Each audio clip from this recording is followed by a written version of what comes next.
Заменик министерката во Министерството за внатрешни работи Славијанка Петровска денеска од Штип најави крај на пасошката криза. Редиците и нервозите ќе ги снема во почетокот на март. Првата пратка ја очекуваме на 6 март да биде испорачана и на тој начин веќе ќе почнува да се враќаме во една нормална состојба на испорака на патните образци.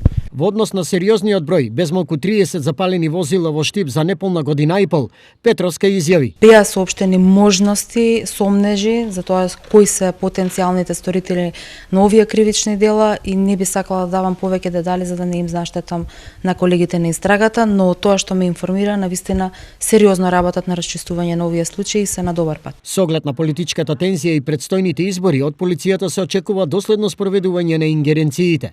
Во овој контекст, Петровска е категорична. Разговаравме за тоа и сме сложни дека навистина полицијата треба да превземе максимално сите мерки да спречи било каков обид за злоупотреба на гласачкото право на граѓаните, да превенира и да спречи било каков облик на уцени, закани кои ќе бидат насочени кон гласачите.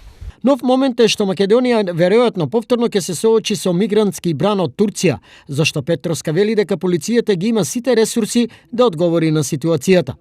На крајот од денешната работна посета на СВР Штип, Петровска и низините домаќини Александар Николов и Маријан Коцев се со оценка дека на подрачјето на СВР Штип владее релативно добра безбедносна состојба.